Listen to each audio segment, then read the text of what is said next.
Assalamualaikum warahmatullahi wabarakatuh. Saya Enda Murtina, NIM 18000012057.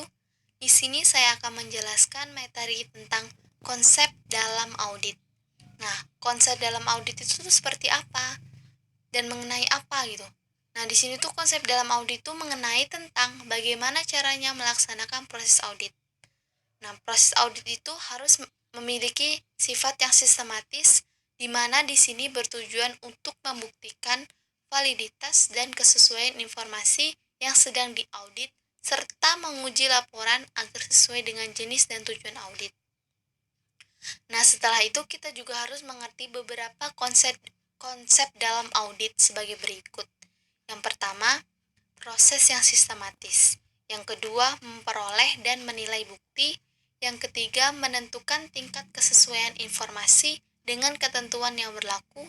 Dan yang terakhir, melaporkan hasil audit itu sendiri.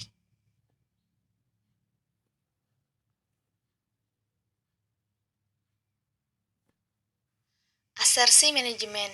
Nah, di sini, di dalam asersi manajemen itu dibagi menjadi 5. Yang pertama, keberadaan atau keterjadian atau extense or occurrence.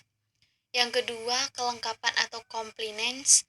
Yang ketiga, hak dan kewajiban atau right and obligation. Yang keempat, penilaian atau alokasi atau valuation or allocation. Yang kelima, penyajian dan pengungkapan atau precision and disclosure.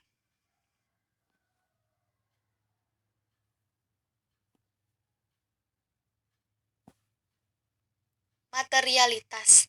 Dalam audit, materialitas ini bertugas sebagai menentukan salah saji suatu laporan yang dapat mempengaruhi keputusan dalam pemakaian laporan keuangan.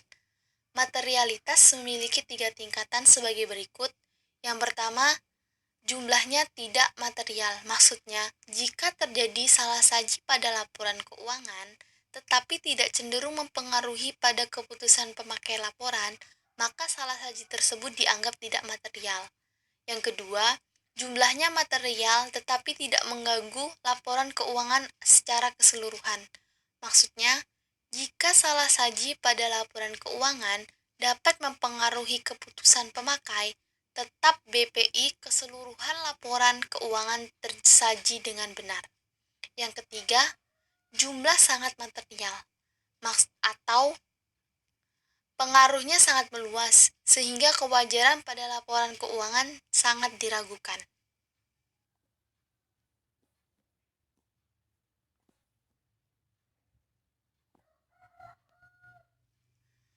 Model risiko audit. Model risiko audit adalah suatu model yang menggambarkan hubungan umum berbagai komponen risiko audit dalam istilah matematika agar mencapai tingkat risiko. Di sini, pada model risiko audit memiliki 3 komponen. Yang pertama, risiko bawaan atau inherent risk, yaitu kerentanan suatu asersi pada salah saji material pada asumsi yang tidak memiliki kebijakan dan memiliki prosedur struktur pengendali intern yang terkait. Contohnya, kas lebih rentan pencurian dibanding persediaan. Yang kedua, risiko pengendalian atau control risk, yaitu risiko yang terjadi pada suatu asersi yang tidak bisa dideteksi dengan berbagai kebijakan dan prosedur pengendalian intern entitas. Contohnya, risiko pengendalian berhubungan dengan review manual log komputer yang tinggi karena kegiatan tersebut memerlukan penyelidikan yang mudah terlewatkan karena volume informasi login.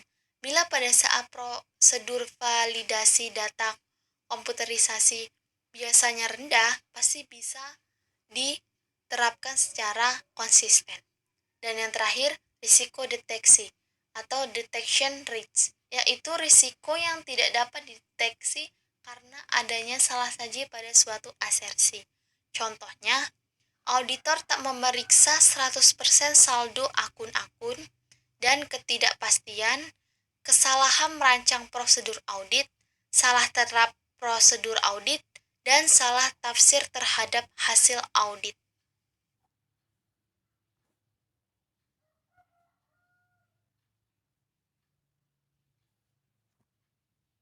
materialitas, risiko audit, bukti audit. Jadi, di sini tuh biasanya risiko audit selalu berhubungan terbalik dengan bukti audit. Maksudnya berhubungan terbalik dengan bukti audit itu kayak gini loh. Bukti audit lalu ke risiko audit, habis itu lalu ke tingkat materialitas. Nanti bisa juga balikan lagi, tingkat materialitas terus bisa ke risiko audit baru ke bukti audit. Bisa lagi ke bukti audit dulu, habis itu tingkat materialitas lalu ke risiko audit. Jadi tuh mereka tuh selalu berhubungan terbalik dengan bukti audit.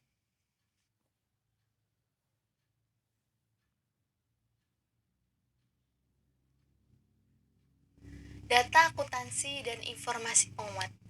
Nah, dari data akuntansi dan informasi penguat ini, dia memiliki dua jenis bukti, yaitu yang pertama, data akuntansi yang mendasari dan informasi penguat.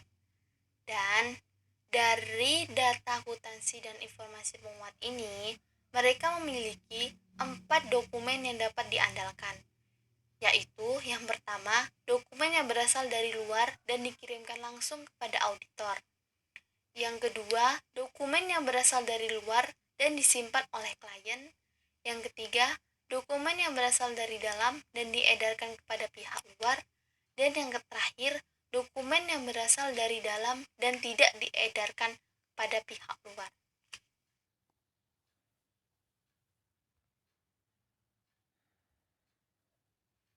Prosedur audit. Prosedur audit memiliki tujuan yaitu untuk mempermudah kinerja auditor dalam mengumpulkan dan mengevaluasi bukti dalam audit. Ada 10 prosedur audit yang harus kita ketahui, yaitu yang pertama, prosedur analisis atau analytical procedures, yaitu digunakan sebagai pengambilan keputusan pada data gabungan. Yang kedua, inspeksi atau inspecting, yaitu pemeriksaan secara keseluruhan terhadap dokumen. Yang ketiga, konfirmasi confirming, yaitu penyelidikan yang digunakan untuk mendapatkan informasi dari berbagai pihak organisasi. Yang keempat, permintaan keterangan atau inquiring.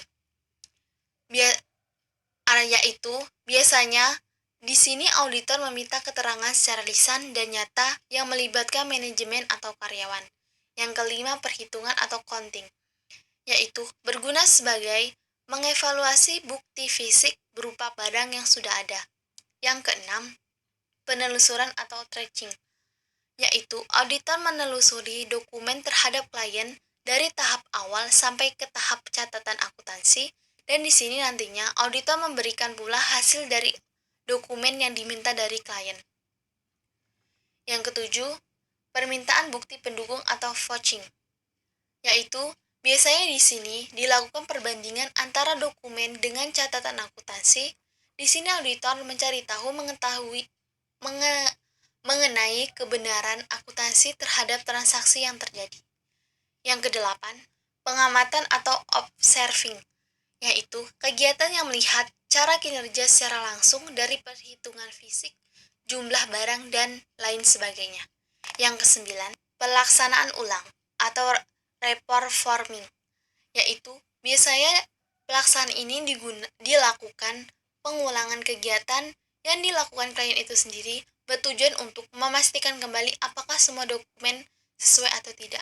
Yang ke-10, teknik audit berbantuan komputer, yaitu prosedur ini auditor menggunakan media elektronik dalam catatan akuntansinya. Sekian penjelasan dari saya. Wassalamualaikum warahmatullahi wabarakatuh.